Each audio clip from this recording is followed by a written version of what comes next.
نحمده ونصلي على رسوله الكريم. أما بعد فأعوذ بالله من الشيطان الرجيم. بسم الله الرحمن الرحيم.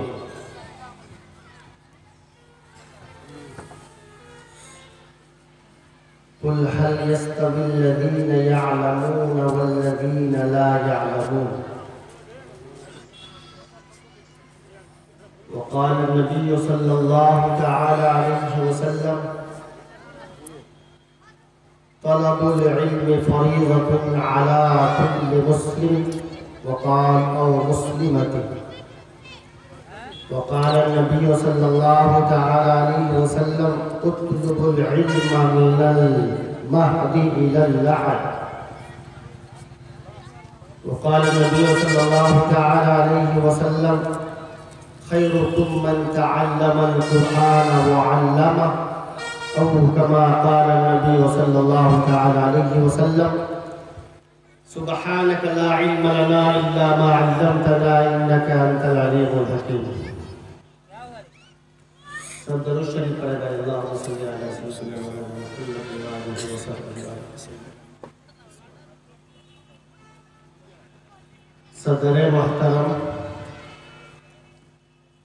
اسٹیج پہ تشریف فرما معزز علماء کرام، میرے دینی بھائیوں، دوستوں، بزرگوں، پردہ نشین میری ماں اور بہنوں،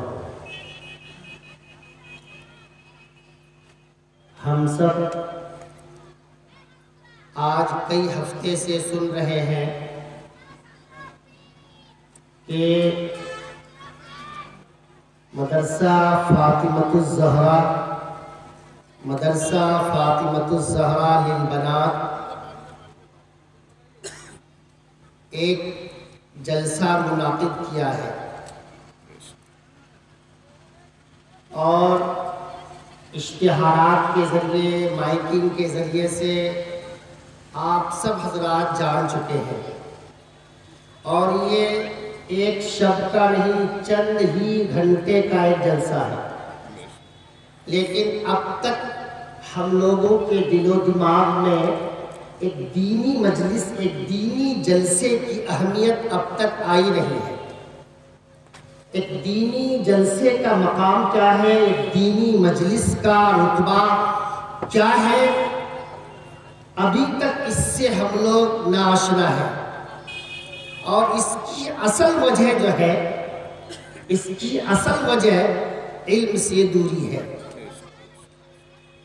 اصل وجہ جو ہے، ہم لوگ علم سے بہت دور ہیں.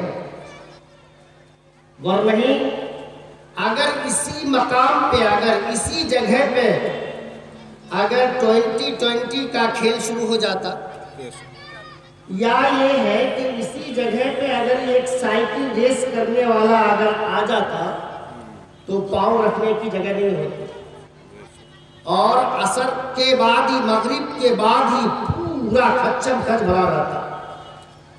اور وہ بھی یہ بھی نہیں کہ آپ کے لیے شبنم سے بچنے کا وہ انتظام کیا ہو. پورے خالی میدان میں کوہاسا اور شبنم میں بھیگتے ہوئے اپنے گود میں بچوں کو لے کر 1 بجے رات تک سائیکل کھیل. اور 2020 تو پوری رات چلتی ہے نا جی. آخر اللہ پاک سب دیکھ رہا ہے. مسلمانوں، اسلام کی تم نے دھجیاں اڑا دیا ہے. اسلام کا مقام اور اسلام کہتا کیا ہے؟ اسلام تو بہت پاکیزہ مذہب ہے، اسلام بالکل صاف ستھرا مذہب ہے، لیکن مسلمان صاف ستھرے نہیں ہیں. مسلمان، اسلام کی تعلیم بڑی اچھی ہے، لیکن مسلمانوں کا کردار بالکل اچھا نہیں ہے. اسلام یہ نہیں کہ ہم ہمارے کردار کی وجہ سے اسلام کو خراب کریں، ایسا ہو نہیں سکتا. بس اللہ پاک سے دعا کریں، اللہ پاک صحیح دین کی، اسلام کی، مذہب کی، شریعت و سنت کی اللہ صحیح سمجھ اللہ ہم سب کو عطا فرما دیتا. اللہ ان دینی مجلسوں کی اہمیت، ان کی قدر ہمارے دلوں میں بتا دے. بھائیوں، سنت اور شریعت اور اسلام کی ایک معمولی چیز کی بھی اگر ناقدری ہو تو اللہ کا غضب نازل ہوتا ہے۔ جہاں ہم قدر کریں گے اللہ کی رحمت نازل ہوگی، ناقدری سے اللہ کا غضب نازل ہوتا ہے۔ اللہ صحیح قدردانی کی اللہ توفیق عطا فرمائے۔ تو یہ فاطمۃ الزہرا للبنات کا یہ جلسہ، یہ ایک مدرسے کا جلسہ ہے۔ نام بہت پیارا نام ہے، اور جس نام کے ساتھ اس مدرسے کو منسوب کیا گیا ہے وہ ہے آقا دو جہاں جناب محمد رسول اللہ صلی اللہ تعالی علیہ وسلم کی وہ لخت جگر، میرے آقا کی وہ بیٹی جو جنت کی عورتوں کی سردار کہلاتی ہے، اور حضرت حسن حسین رضی اللہ تعالی عنہما کی ماں حضرت علی رضی اللہ تعالی عنہ کی زوجہ محترمہ حضرت فاطمہ کے طرف نسبت کرتے اس مدرسے کا نام ہے۔ جی مقصد کیا ہے کہ ہماری بچیاں دینی علم حاصل کر کے دینی تربیت سے آراستہ ہو کر ہماری بچیوں کی زندگی حضرت فاطمہ زہرا رضی اللہ تعالی عنہا کی طرح ہو جائے۔ ہماری مائیں یہی بچیاں ہماری یہی بچیاں مائیں بنیں گی۔ ابھی کسی کی بیٹی ہے، کسی کی پھر بیوی بنے گی، پھر کسی کی ماں بنے گی، کسی کی دادی بنے گی، کسی کی نانی بنے گی، یہی بچیاں۔ ابھی حضرت مولانا آفتاب صاحب فرما رہے تھے ایک مرد جو ہے یہ صرف خارجی طور پر باہر کی چیزوں کا نگران ہوتا ہے، ایک آدمی ایک چیز کا نگران ہوتا ہے، اپنا باہر سے کما کے لاتا ہے، لیکن یہ جو عورتیں ہوتی ہیں، ایک بچی ہوتی ہے، ایک ماحول ایک معاشرے کا نگران بنتی ہے۔ ان کے لیے بہت سی اس کے اوپر ذمہ داریاں ہیں۔ 10 مہینے اپنے پیٹ میں بچے کو لے کر اس کی نگرانی کرتی ہے، 2 مہینے تک اپنے بچے کو لے کر 2 سال تک دودھ پلاتی ہے، کتنی بڑی نگرانی کر کے، اور پھر وہ اس حالت میں کہ ایک حمل کی حالت میں ساری چیزیں ایک بچے کو 10 مہینے ڈھو کر اس کے بوجھ اٹھا کر پھر اس گھر کی ساری ضرورتیں، گھر کے سارے امور پوری کرتی ہے، شوہروں کے حق پوری کرتی ہے، وہاں کے اپنی سارا انتظام پر کنٹرول کرتی ہے، 2 مہینے دودھ پلاتی ہے، 2 سال وہ دودھ پلانے کی مدت میں بھی ساری نگرانی گھر کی کرتی ہے۔ اس کے علاوہ ان کے ذمے شوہر کے حقوق، اور ان کی زندگی کا ایک گوشہ ایسا ہے، ایک گوشہ کہ ان کو ایک چیز میں ہر جگہ ان کو برداشت اور تحمل کر کے نبھانا پڑتا ہے۔ بہت سی ان کی ذمہ داریاں ہیں، اسی لیے میرے دوستوں، بزرگوں، میرے بھائیوں، آج جہاں پر علم حاصل کرنے کا مسئلہ لڑکوں کے سلسلے میں ہے، اس سے زیادہ ضرورت علم کا سیکھنا ہماری بچیوں کے لیے بہت اہم ضرورت ہے۔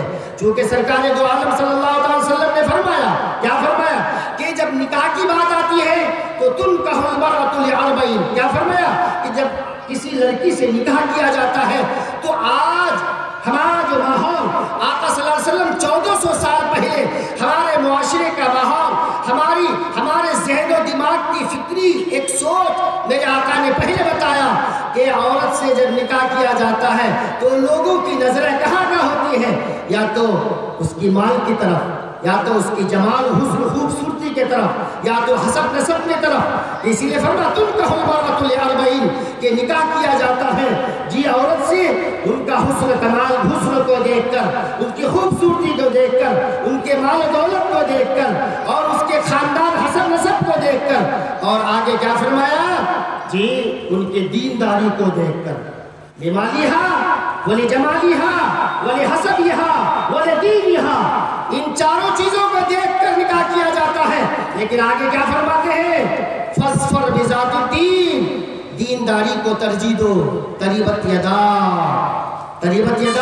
اس کا مفہومی معنی کیا ہے کہ اگر دینداری کو ترجیح دو گے تو دونوں ہاتھ میں لڈو ملے گا، دونوں ہاتھ میں اللہ تمہارے دونوں ہاتھ میں خوشگوار رکھے گا، دونوں ہاتھ تمہارے اچھے رہیں گے۔ لیکن آج ماحول کیا ہے، آج ابھی مولانا شکیل صاحب ہمیں فرما رہے تھے ہمارے معاشرے کی دو برائی انہوں نے مختصر طور پر بیان کی ہے کہ یا تو حسن جمال کو دیکھ کر آج یہی معاملہ ہو رہا ہے، یا تو مال کو دیکھ کر مال کی فرمائش ہوتی ہے، مال کی فرمائش ہوتی ہے، اور یا خاندان کو دیکھ کر۔ بھائی یاد رکھیے حسن و جمال بھی چند دن کی چیز ہے، یہ چند روزہ ہے، اور مال یہ تو ہاتھ کا میل ہے، ابھی کسی کا غلام ہے، ابھی کسی کا غلام ہے۔ مال یہ کسی کے پاس ہمیشہ رہے یہ بالکل نہیں ہو سکتا۔ ہم لوگوں نے اپنی 24 عمر میں بہتوں کو دیکھ لیا، اٹھتے ہوئے بھی دیکھا، گرتے ہوئے بھی دیکھا ہم لوگوں کو، اور رہ گیا کہ خاندانی حسب و نسب، خاندانی حسب و نسب بھی کوئی بڑی چیز نہیں ہے۔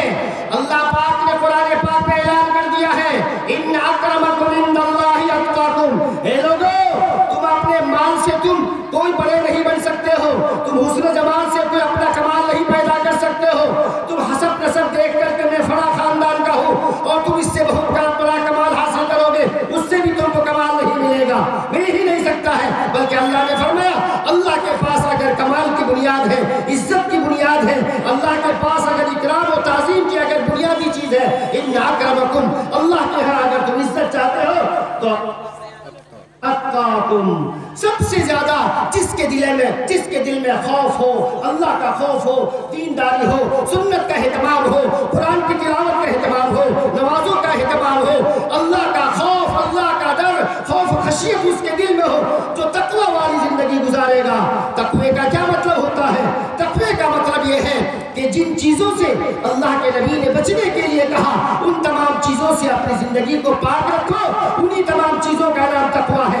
صرف دل میں خوف رکھنے کا نام تقوی نہیں ہے۔ شراب حرام ہے، شراب کے قریب مت جاؤ، جھوٹ حرام ہے، جھوٹ کے قریب مت جاؤ، غیبت حرام ہے، غیبت کے قریب نہ جاؤ، سود حرام ہے، سود کے قریب نہ جاؤ، سٹہ حرام ہے، سٹہ بازی جوا بازی حرام ہے، اس کے قریب نہ جاؤ، بے حیائی حرام ہے، بے حیائی کی طرف نہ جاؤ، زنا کرنا حرام ہے، زنا کی طرف نہ جاؤ، غیر عورت کی طرف نظر اٹھانا، ان کی طرف نظر اٹھانا حرام ہے، اور اپنے نظروں کو نیچے رکھو۔ خالی تقوی صرف دل میں خوف رکھنے کا نام نہیں ہے۔ تقوی کے بغیر اللہ کے ہاں عزت ملنے والی نہیں ہے، نہیں ملے گی۔ اللہ نے اعلان کر دیا ہے ان اکرمکم عند اللہ اتقاکم۔ تو میں کہنے چاہ رہا تھا میرے بھائیوں کہ اللہ کے نبی نے کیا فرمایا؟ فاصبر بذات الدین، دینداری کو ترجیح دو۔ یہ دینداری کہاں سے آئے گی؟ ہماری بچیوں کے اندر دینداری کہاں سے آئے گی؟ یہ دینداری آئے گی یہی مدرسہ، جتنے مدرسے ہیں، مدرسہ چاہے آمنہ بنات ہو، فاطمہ الزہرا بنات ہو، یا مدرسہ الہدی بنات ہو، یا جو بھی بچیوں کا مدرسہ ہے، ہماری بچیوں کی صحیح تربیت، صحیح دین کی سمجھ، صحیح اسلام کی سمجھ، صحیح شریعت کی سمجھ ہمارے بچیوں کے اندر آئے گی تو انہی اداروں کے ذریعے سے آئے گی۔ دینداری، علم کے بغیر دینداری نہیں آ سکتی۔ اور اللہ پاک نے ہماری زندگی کی پاکی کا جب اعلان کیا کہ اللہ پاک نے انسان کو اللہ نے ویسے نہیں چھوڑا، پیدا کر کے ویسے نہیں چھوڑ دیا جاؤ جیسے پاؤ زندگی گزار دو، جیسے جہاں جاؤ زندگی گزارو۔ اللہ نے انسانوں کو پیدا کیا، جہاں انسانوں کو پیدا کیا تو ان کی صفائی کے لیے، ان کی نگرانی کے لیے، ان کی تربیت کے لیے، اچھا راستہ پانے کے لیے، برائیوں سے بچنے کے لیے اللہ نے 1,24,000 کم و بیش انبیاء بھیجے ہیں۔ اللہ نے پیدا کر کے نہیں چھوڑا۔ اللہ پاک کو پتا ہے کہ میں نے 2 راستے لوگوں کو دکھایا ہے، وَهَدَيْنَاهُ النَّجْدَيْنِ، اللہ نے 2 راستے بتا دیے ہیں، یہ ہے اچھا راستہ، یہ ہے خراب راستہ، یہ ہے جنت کا راستہ، یہ ہے دوزخ کا راستہ، یہ اللہ کو راضی کرنے کا راستہ، یہ اللہ کو ناراض کرنے کا راستہ۔ تو ہم لوگ کیسے سمجھے یہ اللہ کو پانے کا راستہ ہے، یہ اللہ کو کھونے کا راستہ، کیسے ہم لوگ پائے؟ اللہ پاک نے اسی راستے کو بتانے کے لیے یہ ہے اچھائی، یہ ہے برائی، اللہ نے 1,24,000 کم و بیش انبیاء اللہ نے دنیا میں بھیجا۔ کیوں بھیجا؟ یہی تربیت کے لیے، دین سکھانے کے لیے، علم دین بتانے کے لیے۔ سب سے آخری نبی جناب محمد رسول اللہ صلی اللہ تعالی وسلم جب تشریف لائے ہیں، جی 40 سال کے بعد میرے آقا جو نبوت ملی ہے، آقا دو جہاں صلی اللہ تعالی علیہ وسلم کیوں تشریف لائے تھے؟ اللہ پاک نے قرآن پاک میں اعلان کر دیا هو الذی بعث فی الأمیین رسولا منهم یتلو علیہم آیاتہ ویزکیہم ویعلمہم الکتاب والحکمہ وإن كانوا من قبل فی ضلال مبین۔ یہاں اللہ پاک نے بتا دیا ہم نے تمہیں میں سے ایک نبی بھیجا ہے۔ کیوں بھیجا ہے؟ تم کو اللہ کا پیغام سنائیں گے، تمہارے اندر کی کی تزکیہ کریں گے، تمہاری برائیوں کو صاف کریں گے، کفر کے دلدل سے تم کو شرک کے دلدل سے نکالیں گے، ایمانی انوارات سے تمہارے دلوں کو سجائیں گے، جنت کا راستہ تمہیں بتائیں گے۔ تو یہ جنت کا راستہ بتانے کے لیے ہمارے اندر ایمانی جذبہ، ایمانی نور پیدا کرنے کے لیے اللہ پاک نے سب سے پہلی آیت جو اتارا، اے نبی 40 سال آپ کی مکمل زندگی کے مکمل آپ نے کر لیا، اب آپ جو ہے لوگوں کو پیغام پہنچائیے۔ تو سب سے پہلا پیغام جو اللہ پاک نے اپنے نبی کے ذریعے سے بھیجا ہے، کیا فرمایا؟ اقرأ بسم ربک الذی خلق، اقرأ بسم ربک الذی خلق۔ اے نبی آپ پڑھیے، آپ پڑھیے۔ سب سے پہلی آیت جو اتری ہے پڑھنے کے لیے اتری ہے، آپ پڑھیے۔ معلوم کیا ہوا کہ بغیر تعلیم کے آدمی رب کو پہچان نہیں سکتا، بغیر علم کے تربیت ہو نہیں سکتی، بغیر علم کے انسان اللہ کو پا نہیں سکتا، بغیر علم کے انسان دیندار بن ہی نہیں سکتا، بن ہی نہیں سکتا، ہو ہی نہیں سکتا۔ بتانا میں بھی یہ ابھی ہمارا جلسہ دیکھیے عصر سے ہی لے کر مائیکنگ ہو رہی ہے، عصر کے سے مغرب تک ہماری بچیوں کا پروگرام، مغرب سے لے کر 8 بجے تک بچیوں کا پروگرام، لیکن ابھی تک سب اپنے گھروں میں بیٹھے ہیں، اپنے گھروں میں، سب اپنے گھروں میں۔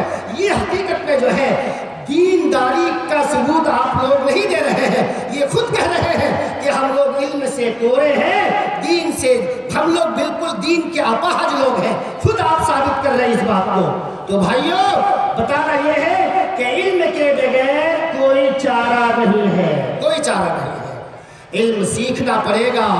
اور ہماری گھر کی ہماری بچیاں اگر تعلیم یافتہ ہوں گی تو ہماری بچیاں جب اپنے پیٹ میں 10 مہینہ اپنے پیٹ میں بچے کو لے کر پھریں گی، اگر صحیح تربیت ہوئی ہے، ان کے دل میں، ان کی زندگی میں دین ہے، ان کے دل میں خوف ہے، وہ سنت کا پابند ہے، نماز کا پابند ہے، تلاوت کا پابند ہے، تو اللہ کی قسم وہ ہماری دیندار بچی، وہ 10 مہینے میں اپنی بچی کو لے کر اس کو پیٹ پہ لے کر اپنے بچے کو یا بچی جو بھی اللہ عطا کرے گا، وہ 10 مہینے کی زندگی کیسے گزارے گی؟ یا تو تلاوت میں گزارے گی، یا تو نمازوں میں گزارے گی، یا تو تسبیحوں میں گزارے گی، یا تو درود میں استغفار میں گزارے گی۔ کیوں؟ اس لیے کہ ہم نے اس کی صحیح تربیت کی ہے، ہم نے مدرسہ فاطمہ الزہرا میں پڑھا کر ہم نے ان کو بتایا ہے کہ بچیوں دیکھو کل مولود یولد علی الفطرہ، ہر بچہ پاکیزہ فطرت پہ پیدا ہوتا ہے، اللہ پاک بچے کو پاک بناتا ہے، پاکیزہ فطرت والا بناتا ہے، بچہ کوئی غلطی نہیں کرتا، بچہ معصوم بے گناہ ہوتا ہے، بچے کی کوئی غلطیاں نہیں ہوتی ہیں، بلکہ اللہ پاک نے ایک پاکیزہ ماحول کہاں بنایا؟ ماں کے پیٹ میں بھی پاکیزہ ماحول بنایا۔ کیسے بنایا؟ ماں جو 10 مہینہ اس بچے کو لے کر ماں چلتی پھرتی ہے، ایک بچی کو اللہ اولاد دینا چاہتا ہے تو اللہ پاک اس کو کیا کرتے ہیں؟ وہ 10 مہینے میں ان کا منتھلی سسٹم اللہ بند کر دیتا ہے۔ کیوں بند کرتا ہے؟ کہ اے لوگوں سنو، میں اس ناپاک قطرے کو خون بنا کر، خون کے لوتھڑے کو گوشت کا لوتھڑا بنا کر، پھر اس گوشت کو میں بدل کر 40 دن میں اس کو تبدیلی کرتے کرتے ایک انسانی شکل دے کر، کھال اور ہڈی پوست بال دے کر ایک انسانی شکل بناتا ہوں، لیکن اللہ پاک کو 10 مہینے میں کیا کرتا ہے؟ ان بچیوں کی جو اب حاملہ ہیں، اللہ پاک ان کے لیے پہلا فیصلہ کرتا ہے اب تمہارا منتھلی سسٹم بند ہو گیا، تم پاک ہو، تمہاری نماز قضا نہیں ہوگی، تمہاری جو ہے اب تمہارے روزے قضا نہیں ہوں گے، اب تمہاری تلاوت نہیں چھوٹے گی۔ اللہ پاک پاکیزہ فطرت کو بنانے کے لیے سب سے پہلے ماں کو پاک کیا کہ اس 10 مہینے میں تم کو اب منتھلی تمہارا اب سسٹم بند، حیض نہیں ہوگا۔ کیوں بنایا؟ کہ اللہ پاک اس بچے کو معصوم بنانا چاہ رہا ہے، پاکیزہ فطرت بنانے کے ساتھ اللہ دنیا میں بھیجے گا۔ دیکھیے انسان کا پورا انسان کے اندر جو ہے سب سے بڑی چیز، اہم چیز، سر سے لے کر پاؤں تک اگر سب سے بہترین قیمتی چیز ہے تو منہ ہے، زبان، یہ سب سے بہتر چیز ہے۔ اللہ پاک ماں کے پیٹ میں بچے دانی کے اندر بھی پانی میں بچہ کھلتا ہے، لیکن منہ کے اندر اللہ جھلی دے دیتا، منہ سے کوئی گندگی اس بچے کے منہ میں کوئی گندگی نہیں جاتی۔ اللہ پاک اس کا سسٹم کیا کرتا؟ ماں کے پیٹ سے بچے کے ناف کے ساتھ کنیکشن جوڑتا ہے۔ کیوں جوڑتا ہے؟ اے میرا بندہ، میں تمہاری زبان کو تمہارے ماں کے پیٹ میں، جہاں پر اس پیٹ کے اندر انسان کے بدن کے اندر، ہمارے اندر کیا ہے؟ اندر خون ہے، اندر پیپ ہے، اندر پیشاب ہے، اندر پخانہ ہے، ساری گندگی ہمارے اندر ہے. خون نکلے تو وضو ٹوٹ جائے، پیشاب نکلے تو وضو ٹوٹ جائے، استنجا کرے تو وضو ٹوٹ جائے. جی ہمارے اندر الٹی ہو جائے، اگر منہ بھر کر کے قے ہو گئے وضو ٹوٹ جائے، خون بہ جائے تو وضو ٹوٹ جائے. اتنی گندی چیزیں اندر ہے. کسی کو تھوک دے تو کہے گا میرے اوپر تھوک دیا. تھوک بھی بہت بڑی قبیح بہت خراب چیز ہے. اس کے باوجود بھی اندر اللہ پاک کیا کر رہا ہے؟ ایک پاکیزہ جی ایک اولاد دینا چاہتا ہے. میں تجھ کو تیرے کوکھ سے میں ایک بچہ دوں گا، ایک بچی دوں گا. اللہ اس کو پاک صاف بنا کر بھیجتا ہے. جی لیکن اس بچے کی فطرت میں پاکیزی کب ہوگی اور یہ بچے کی فطرت کب بدلتی ہے، کب سنورتی ہے؟ وہ ماں اگر دیندار ہوگی، ماں کے اندر اگر دینداری اگر ہے، ماں قرآن پاک کی تلاوت کرنے والی ہے، ماں نماز کا پابند ہے، ماں سچی زبان والی ہے، ماں غلط چیزوں کو ٹی وی اور موبائل کے ذریعے سے غلط اپنے آنکھوں کو استعمال نہیں کر رہی ہے. ایسی ماؤں کی شکم سے اگر اولاد اگر اللہ دے گا انشاءاللہ تعالی ایسے اولادوں کو اللہ نیک اور صالح ولی اللہ پیدا کرے گا انشاءاللہ. جی درود شریف پڑھے بھائی. ہاں بھائیو، بات چل رہی تھی کہ ہر بچہ ماں باپ کی فطرت پر ہی سب کچھ سنورتا ہے، بگڑتا ہے، بدلتا ہے، سب ماں باپ کی فطرت پر. اسی لیے ماں کی ادائیں، ماں کا کردار، ماں کی دیکھ ریکھ، یہ چونکہ ماں کی نگرانی بہت زیادہ ہوتی ہے، اسی لیے ہماری بچیوں کو ہر حال میں ان کو دینی تعلیم ہر حال میں فرض ہی نہیں بلکہ اہم ترین فرض ہے، اہم ترین فرض میں سے ہے. وہ ہماری ہر بچی دیندار ہو، ہر بچی علم دین سے آراستہ ہو. باقی ہم یہ کہ دنیاوی تعلیم بالکل الحمدللہ ہماری بچیاں سب بنے، ڈاکٹر بنے اور کیا پروفیسر بنے، لیکچر بنے، سب کچھ کیا بنے بنائیے، لیکن سب سے پہلے بچی ہماری گھر کی دیندار ہونی چاہیے. تو حضرت فاطمہ الزہرا رضی اللہ تعالی عنہا جی ان کے نام پر یہ ادارہ ہے. دعا کیجئے ہماری ہر بچیاں حضرت فاطمہ جیسی کردار والی بن جائے، حضرت فاطمہ جیسی ویسی اعمال والی، ویسی اخلاق والی، ویسی مجاہدہ اللہ ہماری بچیوں کو اللہ بنا دے. دیکھیے ایک مرتبہ نبی اکرم صلی اللہ تعالی علیہ وسلم جی آپ گھر تشریف لائے اور سنیے چاند رمضان کا یا شوال کا چاند نکل آیا.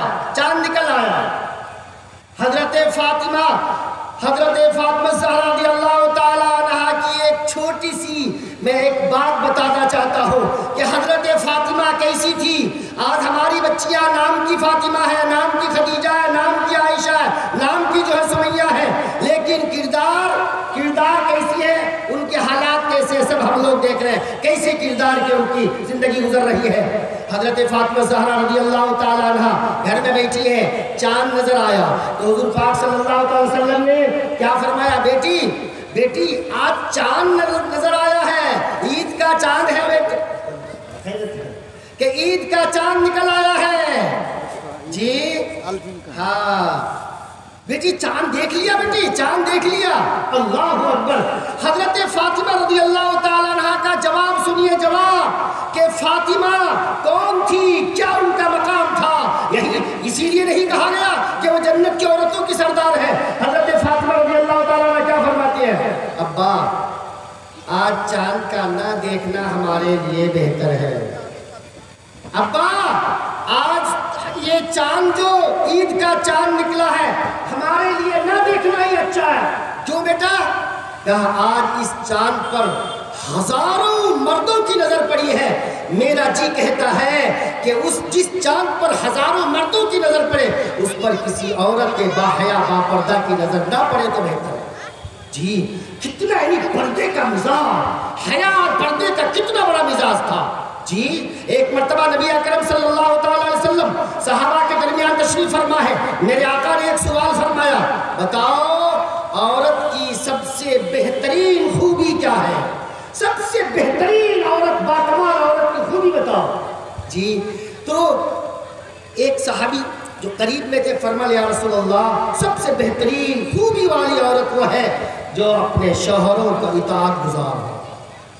ایک دوسرے صحابی نے کہا، یا رسول اللہ جو نمازوں کا بہت پابند ہو. تیسرے نے کہا جو بہت روزہ رکھتی ہو. انہیں حضرت علی رضی اللہ تعالیٰ عنہ قریب میں بیٹھے تھے. وہ سمجھ رہے ہیں کہ اب تو میرے پاس کوئی جواب تو ہے نہیں, سب نے تو ایک ایک کر کے جواب دیا, میں کیا کروں. آہستہ سے وہاں سے پیچھے کھسک کر کے گھر پہنچے. حضرت فاطمہ رضی اللہ تعالیٰ عنہ سے جی حضرت علی مرتضیٰ رضی اللہ تعالیٰ عنہ فرماتے ہیں کہ آج یہ سوال جواب ہو رہا ہے, بتا عورت کی سب سے اچھی خوبی کیا ہے, عورت کی سب سے بہترین خوبی کیا ہے, بہترین خوبی کیا ہے. سنیے ذرا غور سے, میں اپنی بات اسی پہ پوری کرتا ہوں کہ سب سے بہترین عورت کیا ہے. ہاں, کیا جواب دیا حضرت علی رضی اللہ تعالیٰ عنہ کے کان میں حضرت فاطمہ بتا رہی ہے, سب سے بہترین عورت وہ ہے کہ جس کے چہرے پہ کسی غیر مرد کی نظر نہ پڑے, کسی غیر مرد کی نظر نہ پڑے.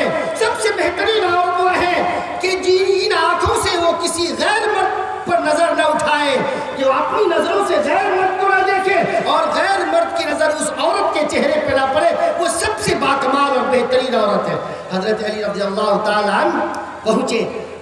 میرے آقا نے فرمایا علی اب تو بتا کیا جواب ہے. میرے آقا سمجھ گئے تھے تو کہیں سے پوچھ کے آیا ہوگا. یا رسول اللہ سب سے بہترین عورت وہ ہے کہ جس کی نظریں کسی مرد کی طرف نہ اٹھے اور کسی مرد کی نظر اس عورت کی طرف نہ اٹھے, وہ سب سے باکمال عورت ہے, سب سے بہترین عورت ہے. تو میرے آقا نے فرمایا علی یہ کس نے بتایا تجھے. کہ یا رسول اللہ حضرت فاطمہ نے. تو میرے آقا نے کیا فرمایا, فاطمہ تو بضعۃ منی, فاطمہ تو میرے جسم کا ٹکڑا ہے, ٹکڑا ہے.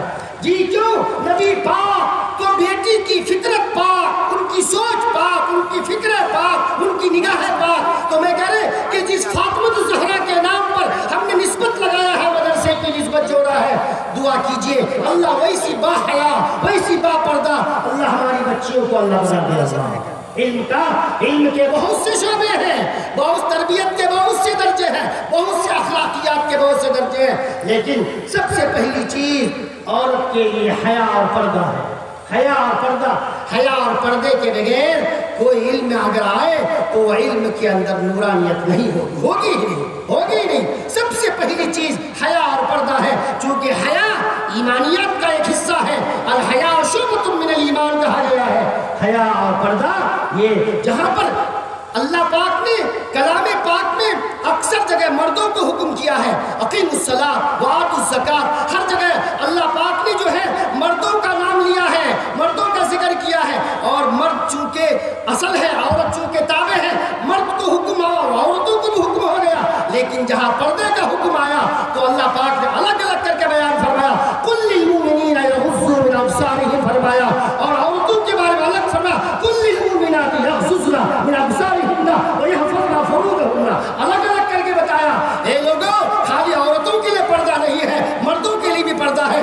اگر آپ راستے سے گزرتے ہیں, میرے نوجوانوں آپ راستے سے گزرتے ہیں, ہماری کوئی بہن اگر آگے سے گزرتی ہے تو اپنی نظر کو نیچی کر لے, تیرے لیے بھی پردے کا حکم ہے, خالی عورتوں کے لیے پردے کا حکم نہیں ہے. اللہ نے الگ الگ کر کے بیان کیا ہے وہاں, قل للمؤمنین یغضوا من ابصارہم ویحفظوا فروجہم. جی اللہ پاک سے دعا فرمائے اللہ اس ادارے کو قبول فرمائے. حضرت فاطمہ جیسی صفات ہماری ایک ایک عالمہ جو یہاں سے بنیں گی, حضرت اللہ پاک انہی صفات کے ساتھ ہماری ہر بچیوں کو اللہ مالا مال فرمائے. اللہ اس ادارے کو قبول فرمائے. ہمارے نوجوانوں کو, ہم سب کو, ہمارے بچوں کو, ہماری بچیوں کو اللہ پردے والی, حیا والی اللہ زندگی عطا فرمائے. اللہ خاص طور پر اس وقت جو بے پردگی کا ماحول ہے اور یہ موبائل نے جو ہماری زندگی کو برباد کیا ہے, اس پر میں روشنی چھیڑتا, میں آپ کو ایک ایک چیز کر کے بتاتا. یہ موبائل کا غلط استعمال نے ہمارے اسلام کو, ہماری شریعت کو کی دھجیاں کیسے اڑا دیا ہے, کس طرح سے بے حیائی کی آگ لگی ہوئی ہے, بے پردگی کی آگ لگی ہوئی ہے. ہماری بچیاں پڑھ لکھ کر ان موبائل بازی کر کے ہماری بچیاں آج غیروں کے ہاتھ میں چلی جا رہی ہے. ایک نہیں ابھی جو ہے حضرت مولانا سجاد نعمانی صاحب دامت برکاتہم, انہوں نے بڑی ریسرچ کر کے بتایا کہ اس وقت ہمارے ملک میں 8 لاکھ بچیاں غیروں کے ہاتھ میں چلی گئی. کیسے گئی؟ اللہ کی قسم یہ موبائل کے گندے استعمال کی یہ نحوست ہے, یہ نحوست.